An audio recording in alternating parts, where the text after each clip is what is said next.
In today's video, we've got news on the heavily rumored Spyro Treasure Trilogy, and it looks to have been leaked by an unlikely source. Is the Spider-Man release date being teased? An executive creative director might be pointing at it. And the Call of Duty Modern Warfare 2 remaster is real, but it might be missing something you were expecting. More on that in a little bit. First, let's talk about the Spyro Treasure Trilogy, which has been a game a lot of you guys are looking forward to. It's not even officially announced, but it looks like it will be happening. It's coming from Activision, and they recently did the Crash Bandicoot Insane Trilogy that was initially released as a PlayStation 4 exclusive, but now it's being released on other platforms as well, the Switch, Xbox One, as well as PC. And that game performed extremely well from a commercial standpoint, so it makes all the sense in the world that Activision would tap into their nostalgic box. And Spyro makes a lot of sense for the next title. It's being rumored to be titled Spyro Treasure Trilogy. And somebody on Twitter asked Target, when will the new Spyro be ready for pre-order? And they responded with this, quote, "Thanks for reaching out. We're all fired up for the Spyro Treasure Trilogy game as well. We don't currently have any information about when this game will be available for pre-order. Please do continue checking back for availability. Have an awesome day." So how do they know this game is even a thing? That seems very odd. I really hope nobody at Target gets fired for letting the cat out of the bag. It's not really a big deal, let's be honest. It's not like this game is gonna get a gigantic commercial push anyway. Crash Bandicoot didn't, and I don't see why this would. This is a game that's gonna rely on just pulling those nostalgic heartstrings, and it'll get by doing that. Of course, I'm sure the remaster will be great. You're taking 3 great games, upping the visuals. Not much can go wrong with that. You saw how Crash Bandicoot The Insane Trilogy turned out.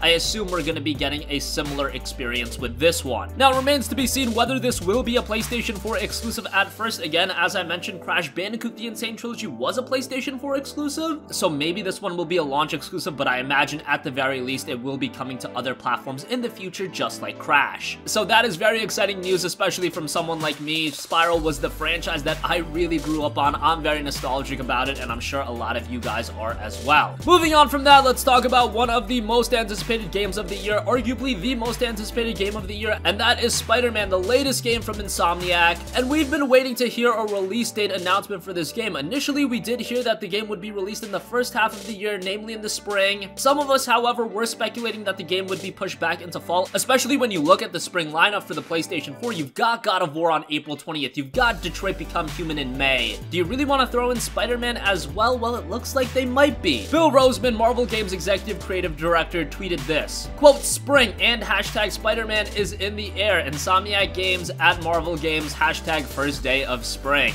So that does allude to Spider-Man being released in the spring. I don't see why you would tweet that if the game wasn't being released in the spring. Personally, I do think it's better to hold this game off until the fall, but I don't think it really matters that much. If you delay it into the fall, yes, you won't be surrounded by God of War or Detroit Become Human, but you will be surrounded by Red Dead Redemption 2 and all of the other heavy hitters in the fall. I'm sure whenever Spider-Man does release, it's gonna resonate heavily with gamers and it'll sell just fine. But to me, releasing a game like Spider-Man in the spring, that does take a little bit of the attention away from a game like Detroit Become Human. Nonetheless, I'm sure all games will do just fine, and I am very eager to get my hands on Spider-Man. I've been waiting quite a while, as I'm sure all of you have been. It's been announced for a while, and the sooner we get this game, the better off my PlayStation 4 will be. Now, it is interesting to note that if Spider-Man does release early in the year, Sony doesn't really have a major exclusive lined up for the fall, because Sony Ben's newest title, Days Gone, was delayed until 2019, so it'll be interesting to see how that shakes up. I'm sure the PlayStation 4 can get by just fine with a few smaller exclusives in the fall, as well as all of the other multi-platform heavy hitters. And finally, Call of Duty Modern Warfare 2 is one of the most beloved Call of Duty games, and it looks like the remastered is real. If you didn't catch it earlier, the game did pop up on Amazon Italy, but surprisingly it was priced at $19.99. Charlie Intel sources are indicating that the Modern Warfare 2 remastered is real, and Eurogamer has their sources also backing them up. Charlie Intel reported that the Modern Warfare 2 remastered does not include multiplayer, and Eurogamer sources also told them that that was true. The expectation is that the Modern Warfare 2 remastered will be released ahead of the release of Black Ops 4 in October, but excluding multiplayer is a pretty big deal, especially when you look at Call of Duty Modern Warfare 2. Now, here's an interesting note. Call of Duty Modern Warfare Remastered didn't include multiplayer initially. If you remember, PlayStation 4 gamers got their hands on Modern Warfare Remastered the October before the release of Infinite Warfare. However, multiplayer was added on after that. Now, what's interesting to note about Modern Warfare 2 Remastered is that it was listed as a separate game, not as an add-on to, say, the Black Ops 4 Deluxe Edition. So it'll be very interesting to see how all of this shapes up. Modern Warfare 2 Remastered without any multiplayer multiplayer at all, and no intention to add in a multiplayer just seems kind of stupid. But who knows, MW2 did have a pretty good campaign, so I'm sure a lot of gamers would still check it out, but the omission of multiplayer sounds like just a head scratcher. That is going to conclude this video. Let us know your thoughts in the comment section down below. What do you think about Spyro Treasure Trilogy possibly being leaked? Do you think Spider-Man will be released in spring of this year? The sooner I get the game, the happier I'll be, but I can also wait. There's a lot of great games coming out, so it's not too big of a deal. And what do you think about the Call of Duty Modern Warfare 2 remaster possibly not having multiplayer? Sound off with your thoughts in the comment section down below. Thank you for watching, and goodbye.